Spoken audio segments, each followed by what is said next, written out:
Hello and welcome to episode number 183, where I'm taking questions from the Elements of Ayurveda Community.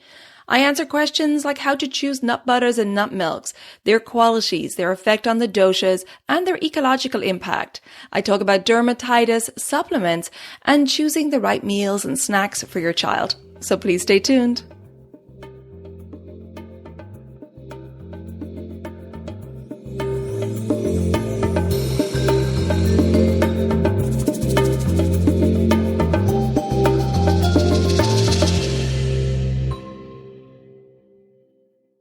Hello and welcome to the Elements of Ayurveda podcast. I'm your host Colette, and I hope to educate and empower you to take charge of your health and well-being, preventing disease in the body and mind so that you can thrive in life.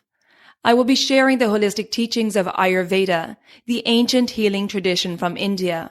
I will also discuss topics like yoga, which is the sister science of Ayurveda, health and wellness, nutrition, fitness, and mindfulness practices, as well as interviewing lots of inspiring people along the way. My humble wish is to help you to connect to your true nature, to Mother Nature, and to help you to connect to each other. If you're new to Ayurveda, I recommend that you start by listening to the first couple of episodes where I do an introduction to Ayurveda and the mind-body types. Now, if you like the content, please subscribe to the show so the new episodes will automatically download for you to enjoy. I've also set up a new private community away from social media on my new website, Elements Healing and Wellbeing. Now, this community provides a safe space for like-minded people to come together, to connect, to share, and to support each other. And I have many other perks in this community as well, so check it out. I'll put the link in the show notes or visit my website, elementshealingandwellbeing.com, and just click on the community tab in the menu. I hope you can join us. I'm looking forward to a lot more in-depth connection and conversation over there. And now, here's the show. Hello and welcome back to the Elements of Ayurveda podcast. I hope you are well. And today I'm taking questions from the Elements of Ayurveda community. We have lots to cover, so let's get right into it. The first question was on types of nut butters and nut milks and their qualities. This is a great question and a question I get asked about a lot. So nut and seed butters are a great source of protein, good fats, fiber, vitamins, minerals, and nutrients. They are considered in Ayurveda to be heavy and oily, so a little goes a long way as they're so dense and nutrient-packed. Now, in general, their high fat content and heavy nature can be aggravating to the kapha dosha. So it's best to limit nut butters in the kapha diet. The oily and heavy nature of the nut and seed butters is pacifying for Vata's dry and light qualities, keeping Vata fuller for a longer time. And the heavy nature of nut butters is really great to offset Pitta's light quality. And that nutritional density and high protein keeps Pitta's strong digestive fire happy and satiated for a long time.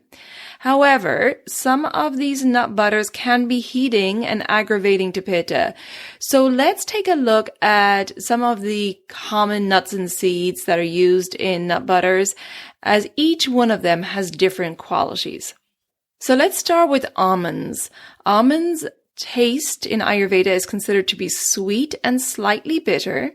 Their energy is heating, and the post-digestive effect is sweet. Almonds' actions are said to be energizing and rejuvenative. They pacify Vata, and if you remove the skin from almonds, the brown husk, that will make them less Pitta aggravating. But almonds will increase kapha.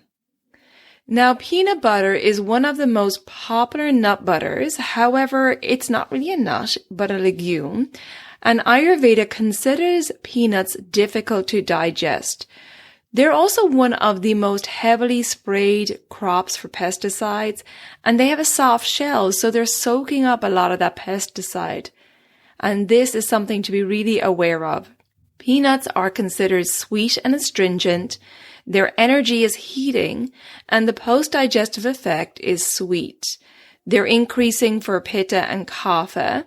Now, they're okay in moderation for Vata, but they have that drying effect due to the astringent quality. So only in moderation. Dry roasted peanuts are Vata aggravating. So when it comes to peanut butter, it's one of those that I rarely recommend because Ayurveda considers them difficult to digest. They're a heavily sprayed crop and they're not great for really any of the doshas. So let's take a look at cashews. Cashews' taste is sweet, the energy is heating, and the post-digestive effect is sweet. Their heavy and oily nature increases Pitta and Kapha and pacifies Vata. So cashew butter is a good one for Vata. The next one is walnuts. Walnuts are sweet in taste and astringent. Their energy is heating, and the post-digestive effect is sweet. They're heavy and drying, and they will increase Pitta and Kapha, but are considered very calming for the nervous system and nourishing for the brain. They're said to look like the brain, the shape of the walnut, and therefore they're very pacifying for Vata. Now we're moving on to seeds. Sunflower seeds are great for pretty much all three of the doshas. Their taste is sweet, bitter, and astringent. Their energy is cooling, a good one for Pitta, and post-digestive effect is sweet. So they're pacifying for Vata and Pitta. They slightly increase Kapha, but they're not too aggravating for Kapha because they do have that astringent quality, and that astringent quality offsets the moistness of Kapha. So sunflower seeds are a good option for all three doshas. So too are pumpkin seeds. Pumpkin seeds' taste is sweet, bitter, and astringent. The energy is heating, and the post-digestive effect is sweet and slightly heating. Pumpkin seeds pacify Pitta and Kapha, and they increase Vata in excess, but in moderation, they're okay for Vata. And then finally, sesame seeds. Sesame seeds, of course, are the main ingredient in tahini, and they are sweet, bitter, and astringent and pungent in taste. Their energy is heating, and their post-digestive effect is sweet. They're pacifying for Vata, and they are increasing for Pitta and Kapha. When you're purchasing nut butters, it's really important to check the labels, as sometimes they can contain lots of sugar, preservatives, and hydrogenated oil to extend the shelf life. Ideally, we're choosing an organic brand, and the ingredients should just be the nut or seed itself. Without any of these additives, the nut butter may separate during storage, but a simple fix is just to stir it up before you use it or store the nut butter upside down. You could also really easily make your own nut butter and know exactly what goes into it, because it'll just be one ingredient that you put in your blender and blend until smooth. And that's the perfect way to get your own nut or seed butter. Now, due to the heavy, dense quality of nut and seed butters, you have to be careful with food combining here. It's best to have them as a snack on their own and not combined with any other dense protein sources, as it can be a lot of work for the digestive system to break down. So combining your nut or seed butter with something like a light rice cake or cracker, which if you think of a rice cake or cracker, we normally say they're too light and dry, for example, for the Vata dosha, but combining with this dense, oily nut butter that's heavy, it's going to offset that light and dryness of the rice cake. So that's a good balancing combination. Or another nice one is to take a date and to fill it with a nut butter for a really dense, nutritious snack. Again, another one that's ideal for Vata.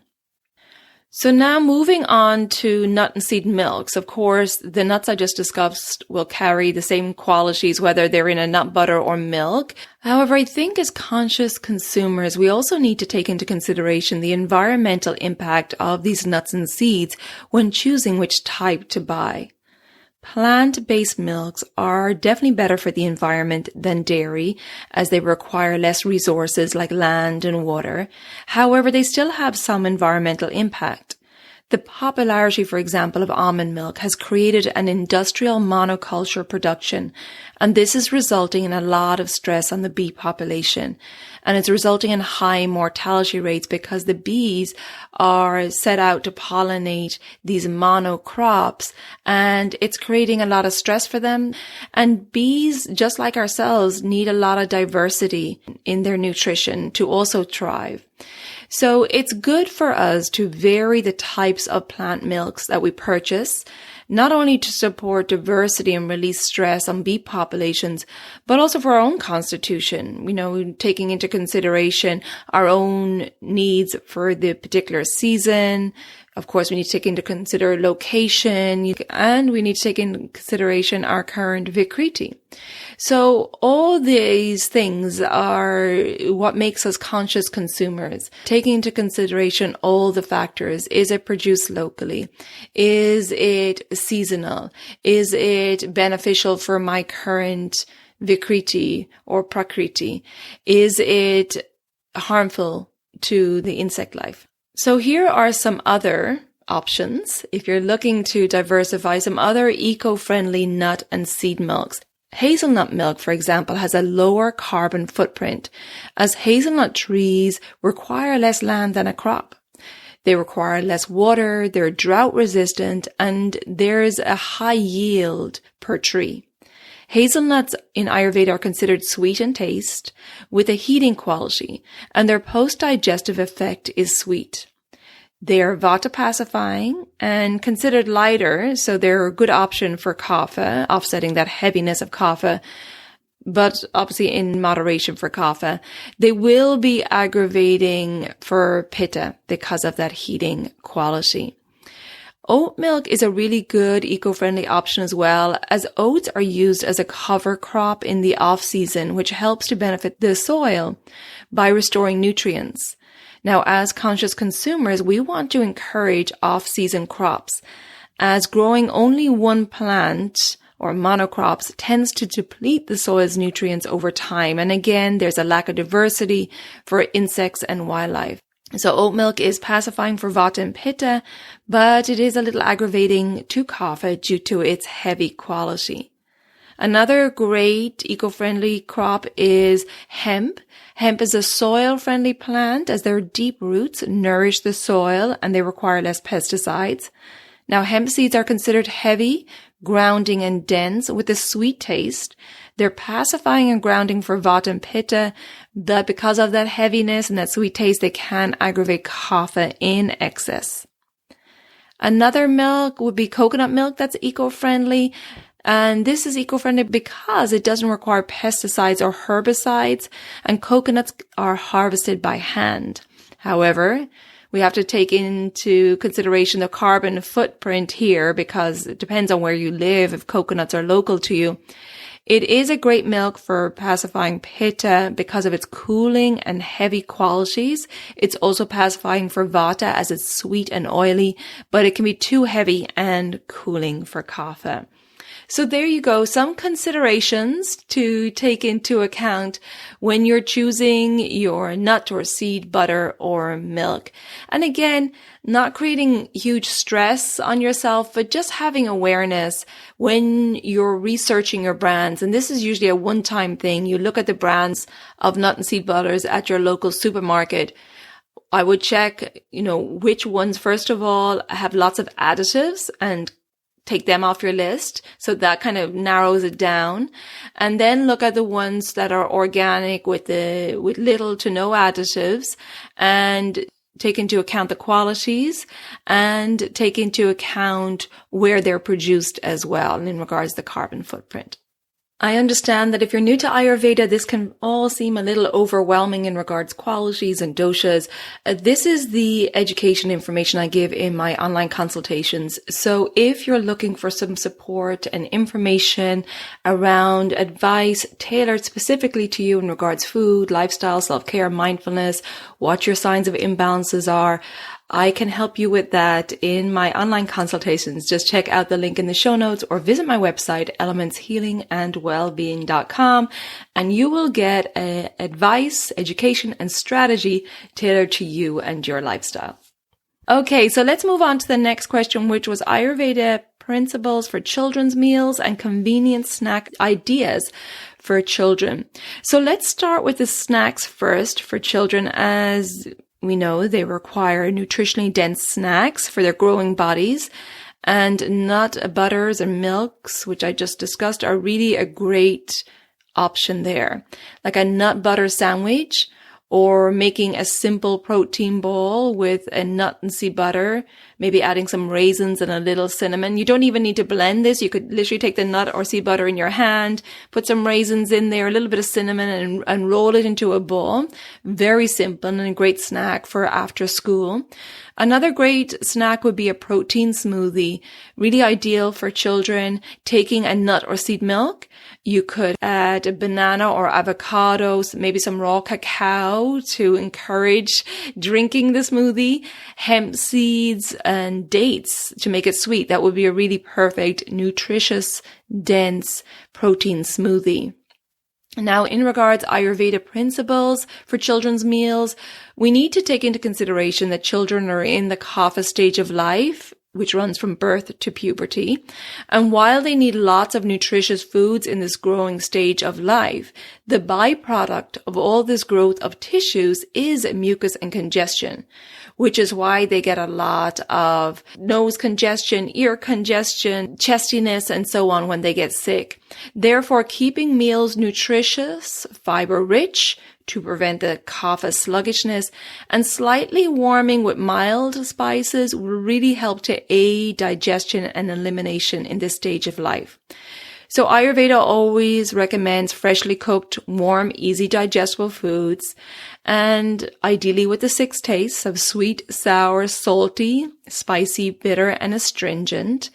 Routine in meals is very important for children, making sure you're meeting their nutritional needs and also regulating their digestive system. Protein is another important factor in the kapha stage of life, and making sure that the sources of protein are very high quality. Good fats like ghee, butter, olive oil, avocados, nuts, and seeds that we're just talking about are really important as well. Now, fats and dairy can be aggravating for kapha and may produce more mucus. So you can offset this by adding some warming digestive spices such as turmeric, ginger, cinnamon, or black pepper. So if you're using a lot of dairy or fats in a meal, and you know that your child has a tendency towards mucus buildup, that's a great way to offset that mucus buildup. Avoiding iced or cold drinks is another important factor because, as we know, anything cold would just slow down the digestive system. So getting your child used to drinking water at room temperature or sipping on a little bit of hot water during meals is really great. And let me give you an example of some simple meals for this stage of life. You know, a substantial breakfast, maybe with oats or rice, cooked with milk maybe and seeds and nuts added in. You could add a warming spice like cinnamon or cardamom and having something like raisins or dates for sweetness. And then I would add in a little ghee or butter. We'll make sure that the child stays full for a long time.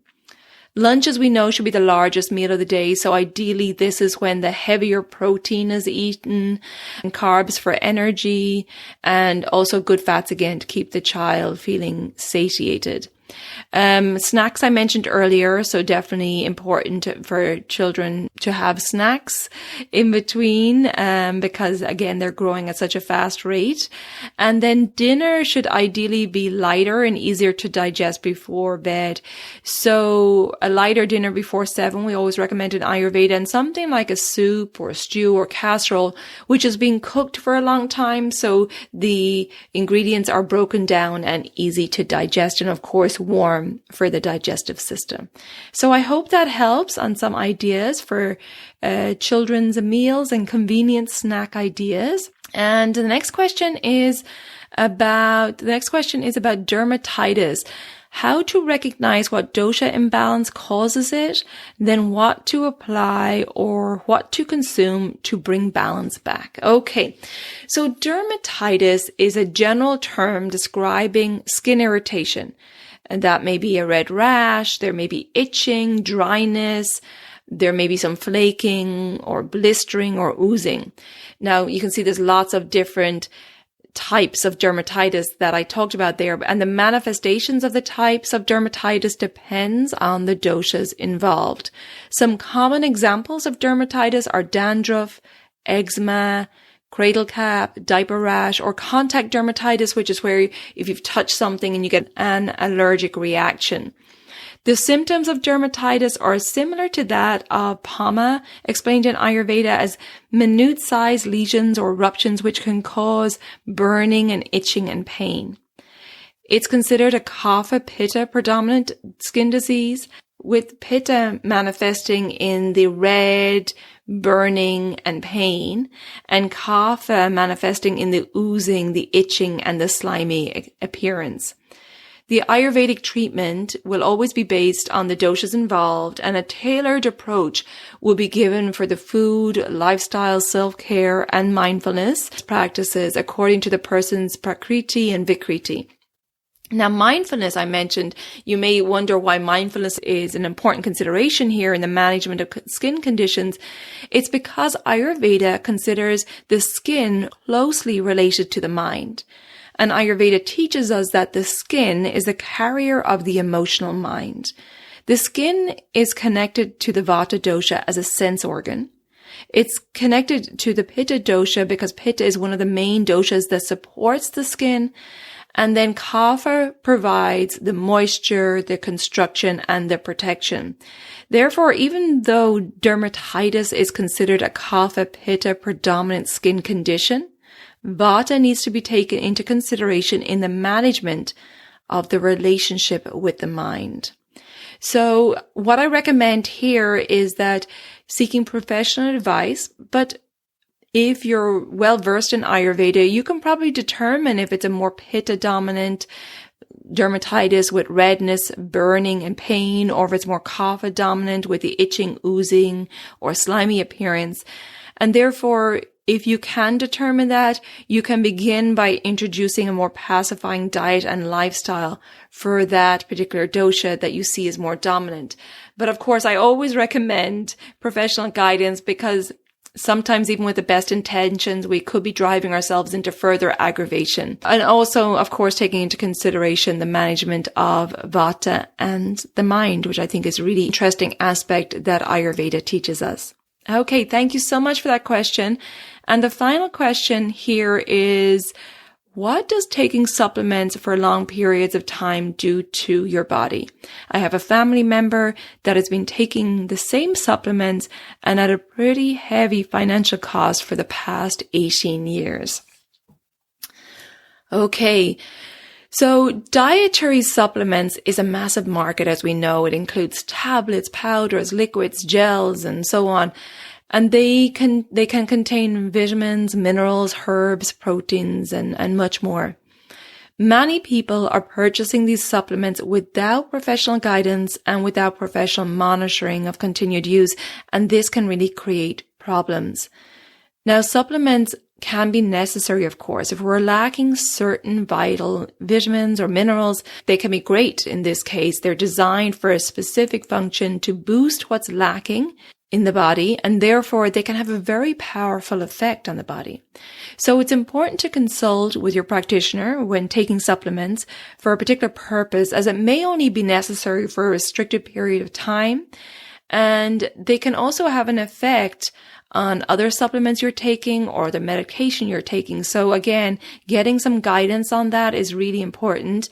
And I think if you've been advised to take a supplement, that you consult with your practitioner after a certain period of time just to see if it's still necessary to keep taking this. As in this question, this family member has been taking for the past 18 years. So really important to get regular checkups and see if it's still necessary to take it. Also, I think it's good to educate ourselves on the signs or signals that our body or mind gives us when we're lacking with this specific vitamin or mineral. And we could educate ourselves by just asking our practitioner, what should I be looking out for? Is there any clear signs that my body or mind will give me when I know that I need to take this supplement? And if there's no clear signs, well, maybe then regular testing with your practitioner will be necessary. So I think it's good to educate yourself on that and ask questions to see if you can keep track of it yourself. We also have to remember that more is not better, and too many supplements may be doing more damage than good. And the studies have shown that there's an increase in liver injury along with our increased use and consumption of dietary supplements. Now, regulations ensure that herbal supplements meet manufacturing standards, but that isn't a guarantee of their effectiveness or their safety. And in fact, I just watched a program recently with a scientist in England looking at over-the-counter supplements like echinacea and fish oil and vitamin D. And most of them that they tested in that program didn't live up to what they claimed on the label. So it's really important to do your homework before purchasing. And I really believe that we cannot outsmart Mother Nature's intelligence. Mother Nature provides us with necessary vitamins, minerals, and proteins in a whole food format, which our body recognizes, digests, and assimilates easily. And when we break down this whole food intelligence into just the active ingredient and put it in a pill format, I have to wonder, does our body even recognize it, or does it treat it like a toxin and send it to the liver to be removed?